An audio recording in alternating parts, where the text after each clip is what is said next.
Welcome once again to Lehto's Law. Here's Steve Lehto. Well, this is going to be a different video than I thought I was going to be shooting.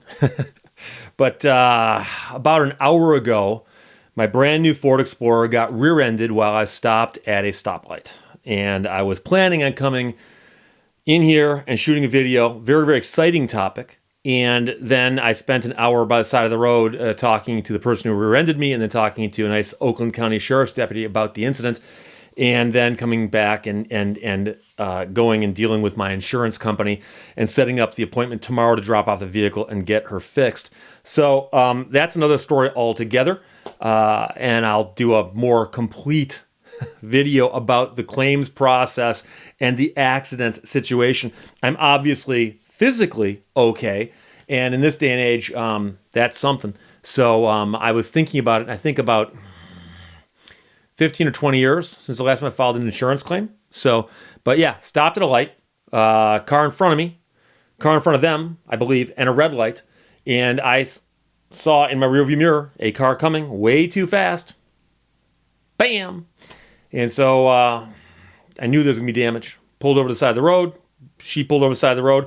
I walked over and said, "Excuse me, are you okay?" She's crying and she said, "Yes." I said, "No, but are you physically okay? Are you injured in any way, shape, or form?" She goes, "No, I'm fine. She's crying. And then she said, "I wasn't paying attention."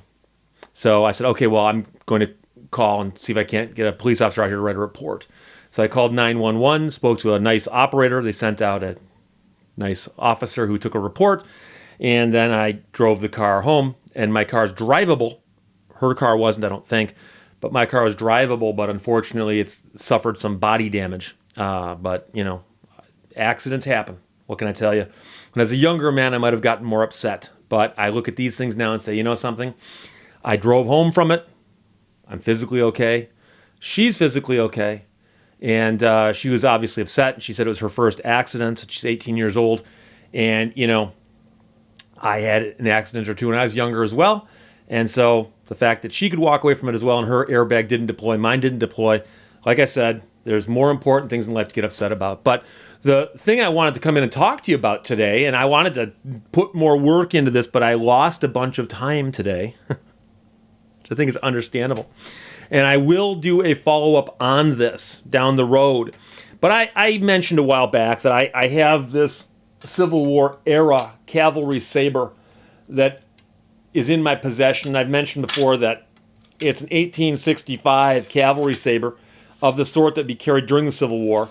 It's dated properly, so it's from the right era, but whether she ever saw combat, we don't know.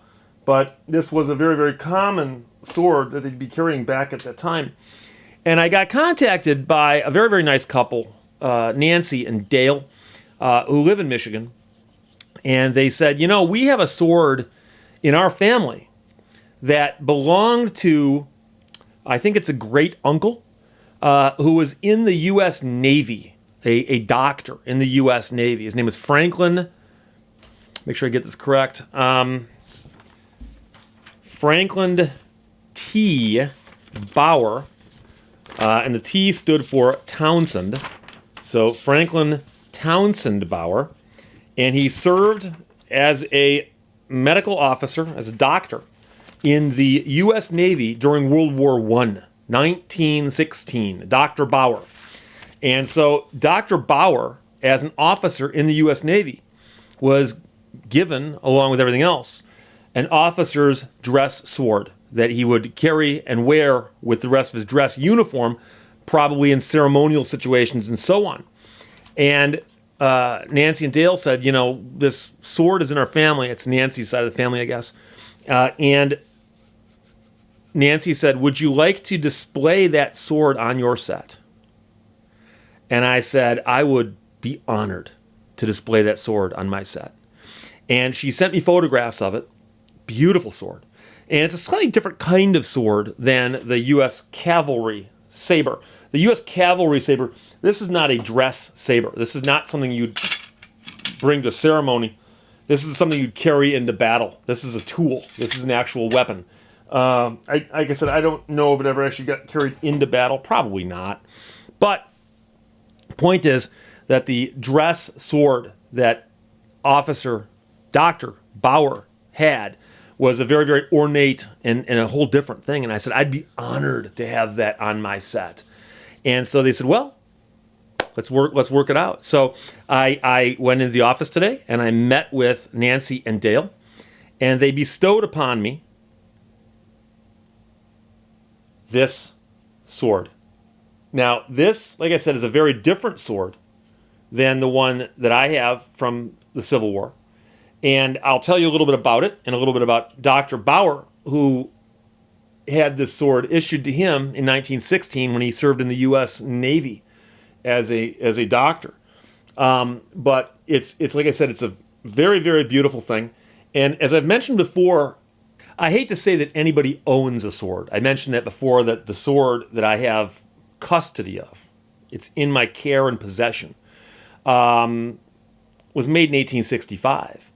I wasn't born until almost 100 years later. So that sword was before my time, and I'm certain will be after my time. So I will simply be somebody who possesses it for a period of time, but its life started long before mine and will pass long after mine. And so the same is true of a thing of beauty like this, in that no one really owns this sword. And so I am merely currently a caretaker of it. But I would like to point out a few things about it. And I mentioned before that it is a ceremonial sword more than anything else. Extremely ornate. Some of the details that have gone into it. It's very, very detailed, very, very beautiful. And it's got some really nice touches. You got the eagle head here. If you unsheath it and pull it out of its scabbard, you'll notice that the sword is etched, beautifully etched, with the name of the man to whom it was presented. So it says Franklin T. Bauer, U.S. Navy, right here in the etching. Again, beautiful, beautiful work. And then more touches, U.S. Navy, USN here as well. And Dale and Nancy had done a bunch of research on this. Apparently the handle is shark skin, very, very fitting for the Navy. There's a piece of the sash here, although that's extremely delicate, and it's understandable that that's not all in the same condition as when it was manufactured. And then, of course, at the top here, we've got another American eagle and a bunch of stars, some more of the things that we tend to enjoy in our U.S. militaria. And again, here is in the etching another eagle. So this is a very, very ornate officer's sword, World War I. And according to the research that Dale had performed while examining this, I'm going to make sure I got this right. There we go. Would have used these actually as far back, I'm guessing, as the Civil War, 1852. But the naval officer's presentation sword, I guess they'd call it. I often call it ceremonial, but the presentation sword. And by the way, interestingly enough, just for the sake of the kind of trivia that you learn, is it's got a maker's stamp on it on the very, very edge of the blade that indicates that it was made in Germany. And of course, in the 1850s, 60s, and 70s, we had a slightly different relationship with Germany than we did in 1916, as you might imagine.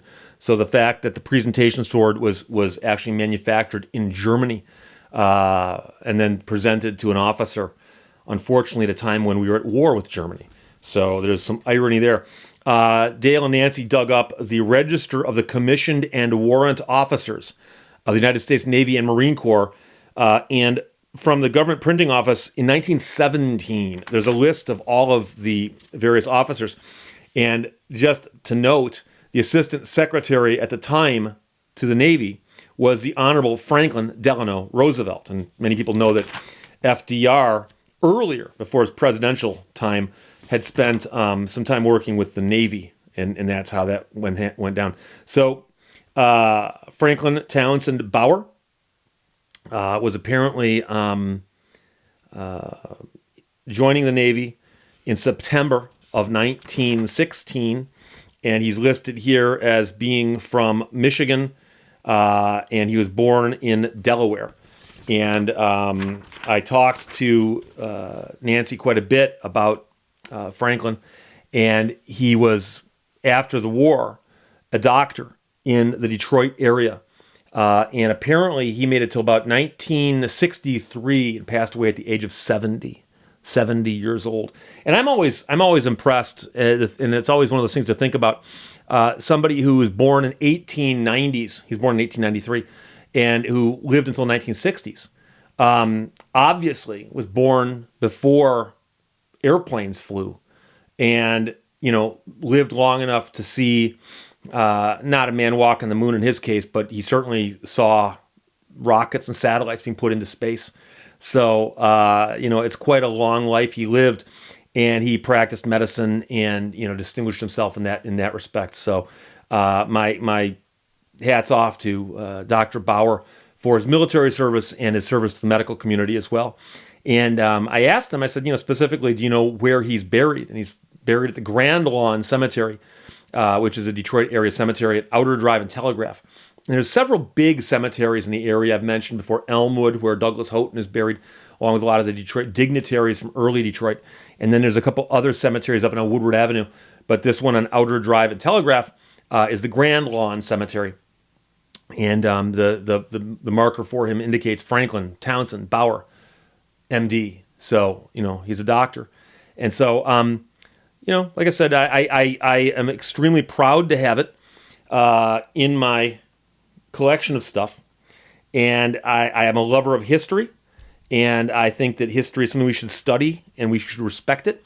So I'm not exactly sure where it's going to go behind me, but I will find a place for it. I was planning on doing some rearranging this afternoon, but my afternoon got rearranged in such a way that you can't plan everything, right? So there you go. So again, Nancy and Dale, thank you very much. I will take very, very good care as the current person who is simply caring for this wonderful piece of history. And again, I have to salute Franklin Townsend Bauer, doctor, who did his duty in World War I. And I will update you on that. I'm going to hopefully find more information about him in the near future, and also about the claims process on my Explorer. Questions or comments, put them below. Others, talk to you later. Bye-bye. Thank you for watching Lehto's Law. They're not opinions if they're right.